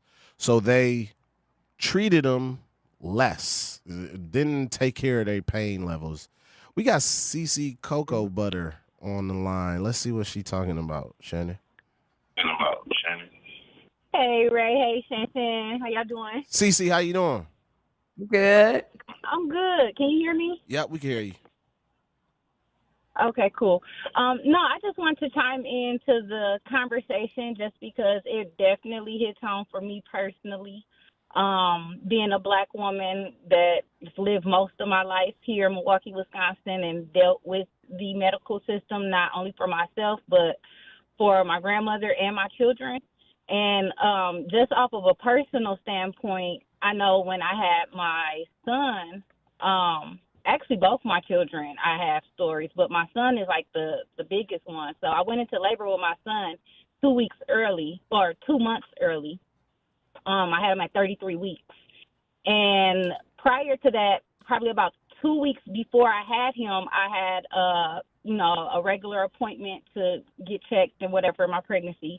And I told the doctor at that time, and he's my second, that, something just doesn't feel right. I feel like I felt with my daughter and at the end of my third trimester. And here I was at the beginning, just starting. I wasn't even in my third trimester at that time at the appointment. And so she's just like, oh, well, you're small, you're petite, so the baby's probably just growing and you feel the extra pressure, blah, blah, blah. I really dismissed it. And 2 weeks later, I had my son. And they didn't check me at my appointment. They didn't go through standard procedure. Being a woman, what standard procedures could include, and they did not do any of that. I was young. I did fit I was a young mom, so I definitely fit that, what they say, teenage parent, young parent, black mom, that demographic. And so I didn't have anybody to advocate for me, and I didn't know much. I was young. I was new to this. And so, I just went about my way and went home, and 2 weeks later I had my baby, and the reason was abruption of of the bag. So basically the uterine bag that holds the baby with all the fluid that is supposed to stay attached to like the pelvic wall, that came apart. So he was just literally just like hanging in a water balloon on the inside. And Oh my goodness. all the pressure and weight gave out, and he was born. And this was something that could have been prevented. Had they checked me, they would have realized something wasn't right, and I could have been put on bed rest for the rest of my pregnancy. And then, so once I had him, the birth went wrong because my water technically didn't burst, so they completed breaking my water. But I was so far dilated that they should have probably taken me for a C-section because my son was born through all of the fluid, and a lot of fluid got on his lungs and his chest and all of that. And so in turn, that created a lot of long-term health issues that he still deals with. And he has cerebral palsy, and it took me 5 years and a number of doctors to even get a full diagnosis for my son. And that came with me advocating and doing my own research and just like looking at different symptoms he was having. He wasn't hitting milestones. And so at this point, I was still like mid-20s at this point. And so I learned my voice in the medical world. And I learned not to back down, and I learned not to be scared and to like really advocate, because even for our special needs children in the African American, Black and brown communities, they are not treated the same. The number of resources that I have for my son and programs that he's in, it's because I had to go searching and I dig and I ask questions, and I don't let them give me the short answer. And it's sad because a lot of people don't have that advocacy. A lot of people don't have those tools that I've learned to, grow. And I can say, like, my son wouldn't have all the resources that he has if I just left it in the hands of case managers or doctors, because they're not offering the resources. They're like gatekeeping the resources. And I learned a lot from white coworkers, honestly. I've worked in case management and human services, and I learned a lot of what I know from white coworkers. And they're like, oh, my child or someone I know does this and does that. And they're like, you don't know about that? They never told you about that? Like, my son was in pull-ups always until 8 years old. And so buying pull-ups for that long, anyone that has children, they know that's a big expense. Man. And come to find out, there's a service called, and this is for anybody out there that may need it for, children or adults who are still, using supportive services for, toileting. J&B Medical. They have a service where they deliver monthly pull-ups and everything you need to your home for free under insurance. And I found out about this late in the game, but it definitely helped me like the last 2 years of me trying to potty train him. So like, that's just a little bit. I can go on and on, but there's definitely a huge care gap with African American women, and I could just speak for Wisconsin. There's a huge care gap because living in Arizona, I can say it was a lot better out there. I felt a lot more cared for. I felt seen in their hospitals a lot more than here in Wisconsin. But that was just like my experience, because I know that story took place in Arizona. And so it's a huge care gap, but specifically for the Black and brown women, we're not cared for, I feel like. Man, Cece, thank you for calling in and sharing that. And it's interesting that you compared Wisconsin to Arizona, because when we get back from commercial break, Shannon has some Milwaukee stats on some of the differences that Black women are facing when it comes to being taken care of in the health industry. So don't go anywhere. You are listening to The Lunch Break, the extended version, on 101.7 FM. Don't go anywhere. Here's the deal. We gotta set ourselves up. See, retirement is the long game. We gotta make moves and make them early. Set up goals. Don't worry about a setback. Just save up and stack up to reach them. Let's put ourselves in the right position. Pre-game to greater things. Start building your retirement plan at thisispretirement.org. Brought to you by AARP and the Ad Council. For 75 years, the Muscular Dystrophy Association's voices have thundered through the halls of Congress. For 75 years, we've willed the impossible into existence. For 75 years, the MDA community has pushed the science, shifted the narrative, and established the field of neuromuscular medicine. And until that day when this is all a thing of the past, you couldn't stop us if you tried. Join us and celebrate 75 years of breakthroughs at MDA75.org. Wherever there's a need in our communities, there's a United Way, improving lives so everyone can thrive. Where more people can gain access to health care and nutritious food for their tables. Where more community members can benefit from financial education and get connected to local resources for housing support. And where children are given more chances to reach their full potential. Community is where we find our strength and where we share our hope. United is the way. Visit unitedway.org. Are people around me safe when I vape? Science does not support that belief. Exhaled vape emissions linger in the air, affecting indoor air quality and bystanders in the same space through secondhand exposure.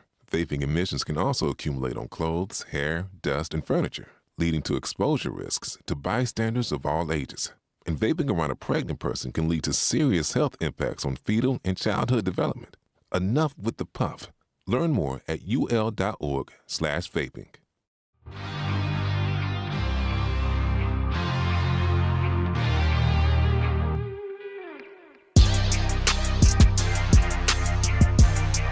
What up, Milwaukee? Welcome back to the award-winning Truth 101.7 FM. This is the lunch break with Ray Nitty and maybe Shannon. Yes, we are now from 12 to 2, y'all. So thank you for having your lunch with us and the extended lunch. We are talking about the health disparity gaps that black women face when dealing with childbirth and other treatments or having to call for services for their young people, and just the disparities that they are facing. Do us a favor, if you are watching on YouTube right now, I'm trying to test something. Hit the like button right now on YouTube. I want to see if we can get them likes up and see how that goes. Hit the like button right now if you are listening to us on the YouTube. Once again, you can find us on the lunch break on Facebook, and you can find us on social media. Shannon, you got some stats about the great Milwaukee story, because you be digging. I be in people business. I got a question. I'm going to find the answer. All right. So go through it's funny phones. she mentioned feeling. I'm going to know a password or two. But I'm sorry. Go ahead, It's Shannon. funny she mentioned. It's funny she mentioned feeling unheard, specifically in Wisconsin, because the stats in Wisconsin are actually like insane. So Wisconsin is ground zero among the highest Black infant mortality rates in the nation. Black birthing people here are faced about 5 times the pregnancy-related mortality of white counterparts. Milwaukee earned an F from the March of Dimes for its 12.2% preterm birth rate. Black women in Wisconsin deliver prematurely at a 68% higher rate than all other women. 68%. That's crazy. 68, more than half. Okay. Black Milwaukee infants, 16 deaths per 1,000 births versus 5.7 for white infants. Wow. 16 versus 5. Wow. So that's something to look at. And like I said, it doesn't just stop with birthing, right? Not being heard, because we can talk about even breast cancer stats. Like, I haven't pulled those, but I know for a fact, if I do some digging, I don't even got to dig far. Black women. I'll dig while you talk, Shannon. Go ahead. Dig while I yap, all right? Look, so I'll I'm dig while you speak. So- Zach, you crazy. Zach is terrible, dog.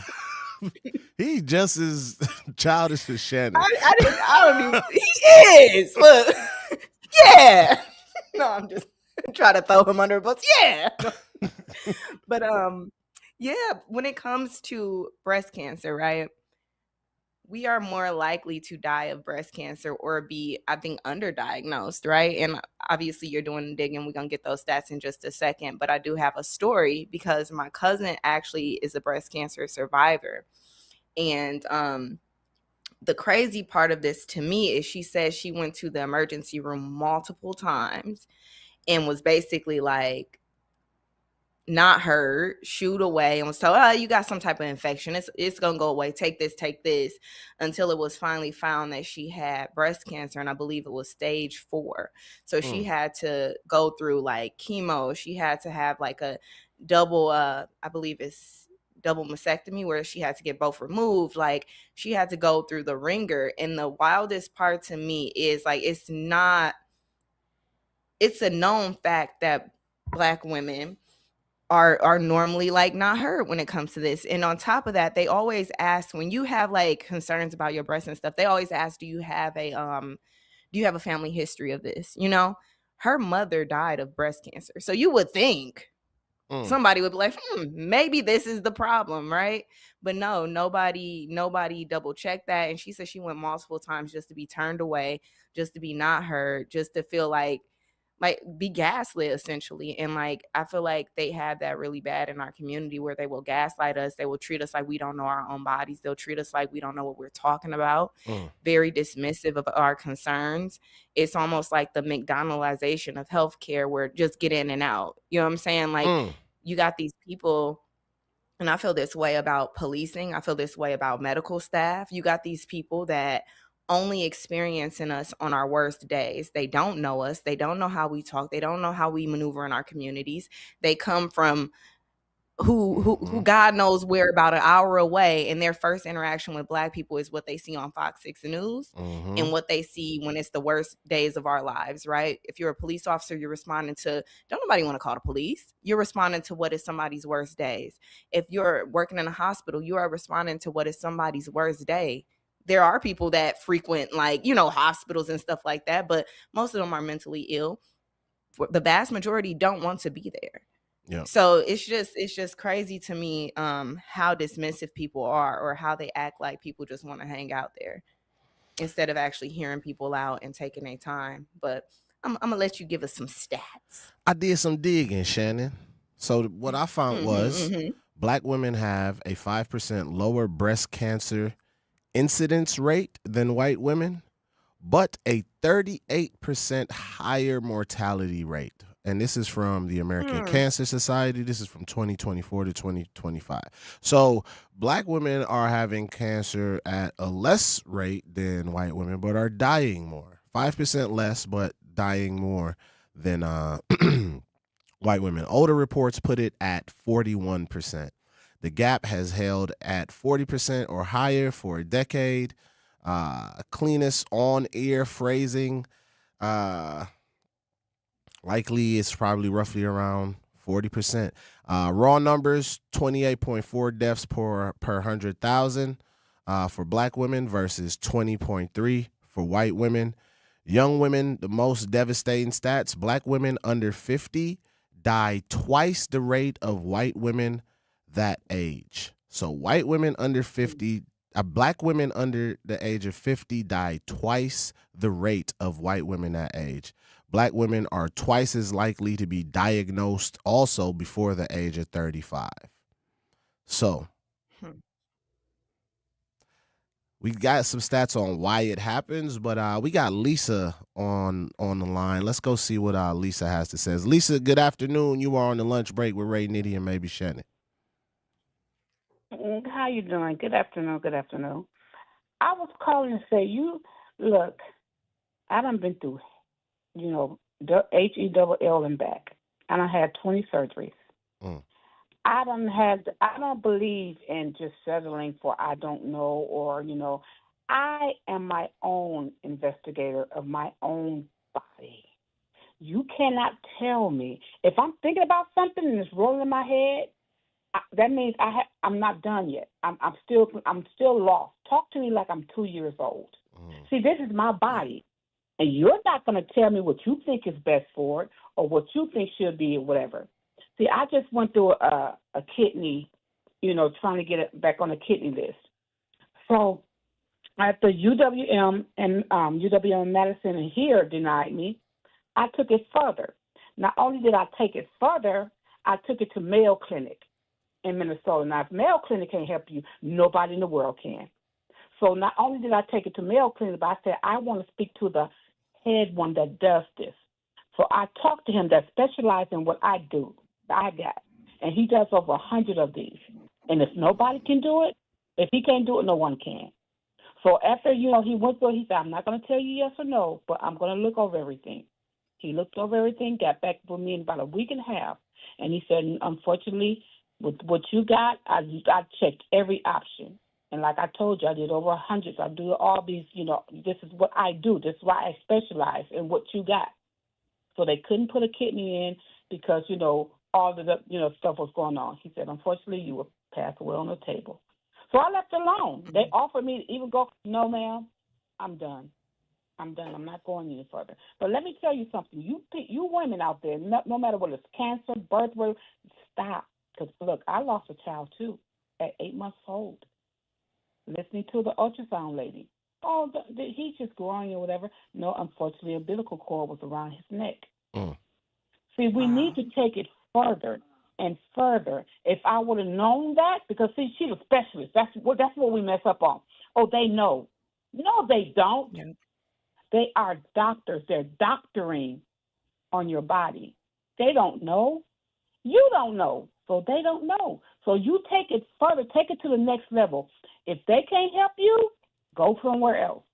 I don't care if you got an insurance bill. Look, pay them later. Keep going because, see, this is your life. Listen to me. If you want to live, this is your life. If they don't do it over here on the north side, take it to the south side. They get tired of looking at y'all. The doctors will get tired of looking at y'all till they figure out what to do. Seriously. Yeah. Y'all got to advocate yourselves, y'all health. Everything I do, I take it to the next level. Look, until there's a final no, I give up. And then I might not give up then. I just might want to entertain myself. So you just got to, now I'm saying, and my black men, y'all are hurting my feelings so bad. When you see a black woman that's either handicapped or disabled, whatever, help her. Why does a white person have to come help me? Why does a white person have to get this off a shelf? And you stand there looking at me. You're looking at me fall, and you're looking at me, you're just looking at me laying on the floor, not trying to help me or anything. But no, a white guy to come and pick me up and help me up. You know how bad that made me look? Me look for my people. Come on, black men. Not all black men. Now, don't get me wrong, not all black men. But you know what? Get it done. But ladies out there, take care of yourselves. Don't you just stop where them doctors are. You go further. You stop and you read. You look it up. If you don't know them big old words, tell them, spill it to me. I'll look it up. You ain't got nothing but time. Yeah. Look it up. Yeah. Yep. Thank you. Thank you so much. Go ahead, Shannon. No, I was just going to say thank you so much for calling and just encouraging people to do the work and advocate for themselves because like she said, if we don't do it, nobody will. And I feel like the message of like black men is also very important. We need advocates. You know what I'm saying? We need people to talk to and people to advocate for us because the fact that we have to advocate for ourselves even in sickness is kind of like wild because it's like, yes, I'm 100% behind doing the work and doing the research, but man, you imagine being deathly ill and having to advocate for yourself and fight for yourself and do all the research and do all the traveling. That's tough. That's tough work. And that's where community comes in. And we talk about that all the time. Having community and people reaching out, even if it's not children or elderly people, they need help. They need advocates. They need people strong enough to be able to, I'm going to go to that appointment, which you don't have to know it all, but having second set of ears and eyes on it sometimes helps. Yep. When we get back, we will talk about a couple more stats, and then we want to go into our final segment about the teen that they found the missing body yesterday for the teen. So don't go anywhere. You are live on the lunch break with Ray Nitty and maybe Shannon. My mom has decided to learn to paint, and she's good. My dad's now into creative cuisine, and I've already put on 6 pounds. Learning new things comes with age. My mom, she started forgetting my name and what we're talking about. Forgetting well-known things doesn't. Memory loss may be a sign of Alzheimer's disease. Early detection gives you and your loved one time to plan for the future. Learn the warning signs of Alzheimer's at 10signs.org. Brought to you by the Alzheimer's Association and the Ad Council. The possibility of lung cancer can be pretty scary, especially if you're one of approximately 8 million current or former smokers at high risk. That's why SaveByTheScan.org wants you to know that now there's a breakthrough low-dose CT scan that can detect lung cancer early, and it only takes 60 seconds. You stopped smoking, now start screening. For an easy quiz to see if you're eligible, visit SaveByTheScan.org. It could save your life. SaveByTheScan.org is brought to you by the American Lung Association's Lung Force Initiative and the Ad Council. Reading aloud to children sharpens their listening skills, expands their vocabularies, and nurtures a lifelong love of reading. That's why Reading is Fundamental, the nation's leading children's literacy nonprofit, offers free monthly read-alouds by popular authors through its Rally to Read program. Visit rallytoread.org to watch the read-alouds and discover exciting reading activities for school and home. Visit rallytoread.org today. We asked parents who adopted teens to share their journey. When I met both of them, it was like my missing pieces were found. Like it was just like an instant, these are my kids. If you're considering adopting a teen, just do it. Kids need families. I don't care the age, everybody deserves a family. Learn about adopting a teen from foster care. Visit adoptuskids.org to learn more. A message brought to you by Adopt US Kids, the U.S. Department of Health and Human Services, and the Ad Council.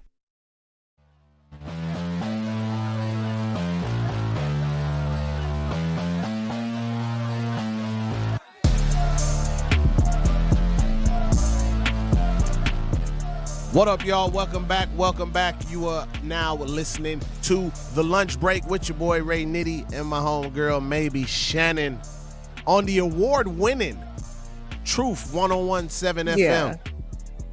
Award-winning. We got plaques on plaques on plaques. Hey. Dang, it is Talent Tuesday, ain't it? Hey, man. We might have time for a little freestyle. We'll see. I got a couple more stats, Shannon. A couple more stats. Later diagnosis. Only 58% of black women are diagnosed while cancer is still localized to the breast versus 68% of white women. Black women are twice as likely to be diagnosed with the most aggressive subtypes, triple negative and inflammatory breast cancer. I think that's what you were referring to, Shannon. Survival gap at every stage for regional stage cancer. 78% of black women survive 5 years versus 88% of white women survive 5 years. Even when redlining happened decades ago, older women with breast cancer are more likely to receive substandard treatment and die, even if the neighborhood's economics status has since risen.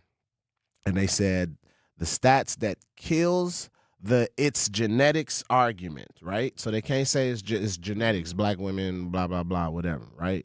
So they're saying before 1980, breast cancer mortality was actually slightly lower among black women. The rates diverged sharply after 1980, right when new screening, this is funny, right? Right when new screening and treatment advances arrived and didn't reach everyone equally. The gap is man-made, which means it's flexible. The death rate is higher for black women than white women in every state except Washington. So we got the stats, we got the data, Shannon. What's your thoughts on some of this new data we just dug up? Man, like I said before, if this episode don't do nothing, what it will do is teach somebody to advocate for themselves and speak up when something is wrong. Don't let them gaslight you into feeling like you don't know what you're talking about, because sometimes they don't know what they're talking about, or they already have it set in their mind. Ain't nothing wrong with you, go home. Right. Sadly. And I feel like we're trained to think like it's the doctor. They know what they're talking about. They know what they're doing. They've seen this before. And you would hope they're treating you with the care that they would treat their own family. But the sad truth is they're just not. Yep. But Bar, yes, we are live. We are live on the lunch break today. We are now from 12 to 2. Moving gears here, Shannon. Maybe before we move gears, maybe one of these days we could have somebody that is an expert in those gaps and disparities could come give us a deeper dive into definitely this conversation. This was an amazing conversation. Thank you for everybody that called in on this particular topic. We got something else interesting here, Shannon. Yeah, before we get into this new topic, we'll tease y'all what it is. We're gonna be talking about the Nolan Wells case, right? That is the teen that was found. He was missing, and they found the body yesterday. Don't go anywhere. You are listening to The Lunch Break on the award-winning Truth 101.7 FM with Ray Nitty and maybe Shannon. Don't go anywhere. Doctors Without Borders is delivering life-saving medical care where it's needed most in communities around the world. From bandaging war-wounded patients in Sudan to providing clean drinking water in Haiti, we're in more than 70 countries worldwide, bringing patients from sick to recovering, from emergency to aid, from crisis to care. This life-saving care is made possible by a global movement of supporters like you. Thank you.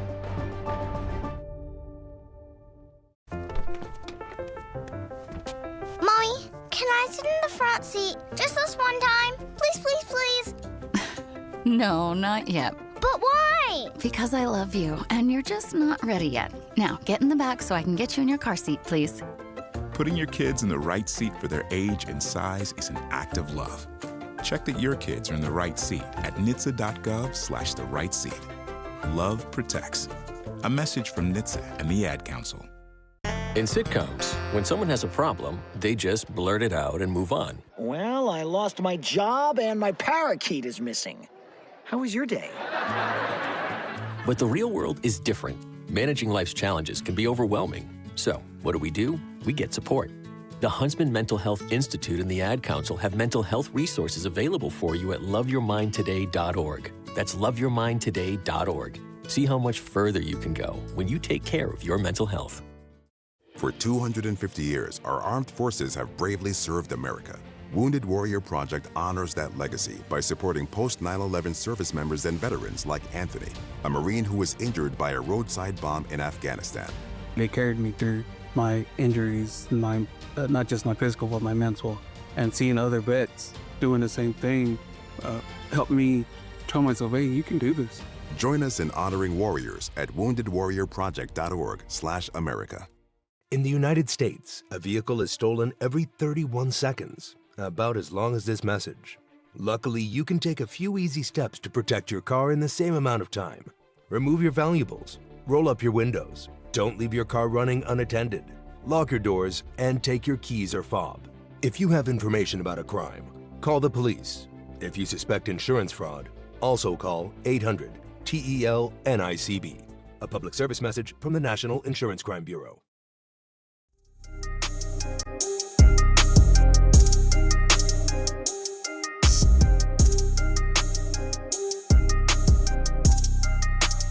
Welcome back, Milwaukee. You are now listening to The Lunch Break with Ray Nitty and maybe Shannon. Shannon, how you feeling, man? Man, wonderful. It's a beautiful day. We got the connection going. We got the protection for the connection. Yeah. Bruh. That would have been a good time to do a protection read. That's crazy. But next time we'll do it. Man, Shannon, so pivoting gears here, right? We want to talk about the Nolan Wells. The number is 833-212-1017. 833-212-1017. Don't forget to like and subscribe. So, Nolan Wells was I think he's 18, if I'm not mistaken. 18. He was standout wide receiver at Southwest Mississippi Community College. Former Ocean Springs High School football standout. And he was 18 from Ocean Springs, Mississippi. Went by boat to Horn Island. It's an island, I guess, off the coast of Mississippi, the Gulf Coast, where you can only arrive by this island by boat, right? And this was July 4th with 3 friends. And it looks like he was the only black teen in this friend group, right? It was 4 of them. His 3 friends returned to the mainland without him, telling authorities they believe he had caught another ride home. This is ride home from an island that you can only reach by private boat. They saying he caught a ride home. He caught a different ride home is what they believe. His phone came back. Hell a taxi. Right. You know what I'm saying? It said his phone came back on the boat and was returned to his family. Last confirmed sighting was 3 p.m. Reviewed footage later showed him walking with others at 4:30 p.m. He was also reported seen talking to a young woman he'd met that day. That's per the Cajun Navy incident commander. No one has come forward with any information about what happened to him. The friends and families have released statements saying they don't know where he went. A park ranger found a body Monday morning at 8:45 a.m. on the island's northwest end. Coroner DNA pending, but there's no reason to believe this is not him, is what they're saying. His mom confirmed the loss publicly. Cause of death still not has been released. No arrest, no official findings of foul play, and no ruling of accident either. The investigation is still ongoing. So this story is national, and it brought up some more conversations that we be having. Me and Shannon be chatting about what's been going on in the world. Yeah. And it's been a lot of these familiar stories, right?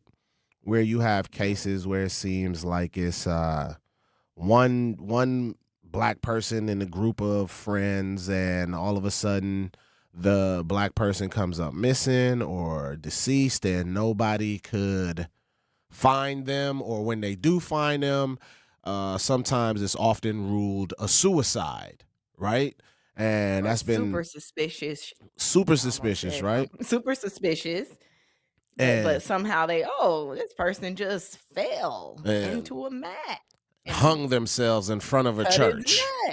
Like, with 2 broken legs. Right. With 2 broken legs. Like, okay. And we're supposed to just take it. Right. So you had Alonzo Brooks. He was in LaCane, Kansas City. That was 2004. Attended a party with, he was about 3 of them at the time. Attended a party with about 100 other white friends as a farmhouse party. And it's actually a documentary on Netflix about it. Each thinks someone else was giving him a ride home. Everybody said they were supposed to be giving him a ride home. That nothing happened, and they ruled it a suicide. FBI exhumed him in 2020 and then ruled it a homicide in 2021. Investigated as potentially racially motivated crime. $100K FBI reward, still open, still no arrest 22 years later. And there's a bunch of these. You had Kawan, who they called Bobby. This was L.A. in 2020. He was 15, picked up from his father's home by a white 17-year-old friend and the mother without the parents' knowledge, and reported missing October 30th, no Amber. So we have this. We have seen this over and over again, Shannon. What's your thoughts on all of these missing black teens that have these white friend circles, and then they come up either dead, missing, and then ruled suicide often in some of these cases? So, I really have to speak carefully because, like, I'm often in, like, friend circles where sometimes I'm the only black person, right? Mm-hmm. And I think it's always important to be aware of your surroundings. Mm-hmm. It's also extremely important for you to know what type of friends you have, because oftentimes, and I won't say in these cases that's what happened, but oftentimes there are red flags with these friend circles, right? Like certain things they say, it's a little off-putting, but you kind of put up with it because these your friends, or that's just how they talk. They don't mean nothing by it. And then they put you in a situation where now you with 100 people that talk just like that, and some of them really don't like black people, and it's not a joke anymore, right? More recently, like I just saw on TikTok a few weeks ago, there was a white couple, and they were like, I don't know, paddleboarding. They were doing something in the water on paddles, right? And like you can hear in the TikTok, and I want to share that with y'all after the show so y'all could, take a peek at what I'm talking about, because I didn't even think of it till now. But this white couple was paddleboarding, and they hear some kids in the distance, right? And they hear like one kid saying, "I can't swim, y'all trying to kill me, blah, blah, blah." Like, and the other kids kind of taunting him, right?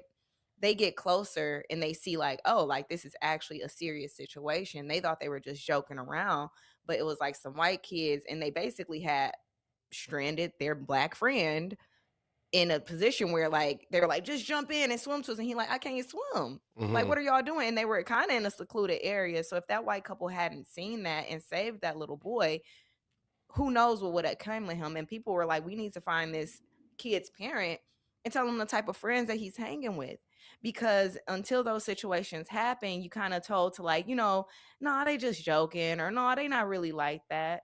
But that's why it's very important to know if your friend is an ally or just cool for right now until they other friends come around, and then it's a dangerous situation.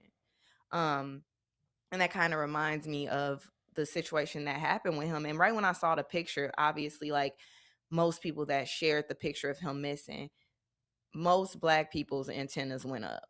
Yeah. Already, you already know what's gonna happen. You know he's gonna be found. Unfortunately, very suspiciously. And then people, well, it ain't, why it gotta be about race? Why it gotta be about this? Well, unfortunately it is. And unfortunately, we've seen this story a few too many times, right? And people are put in these situations that they don't have an escape from. He's on an island that even if perhaps chance something happened to him and they had nothing to do with it, what type of friend would you be to leave your friend on an island that you have to hell a ride back from? Who does that to anybody they care about?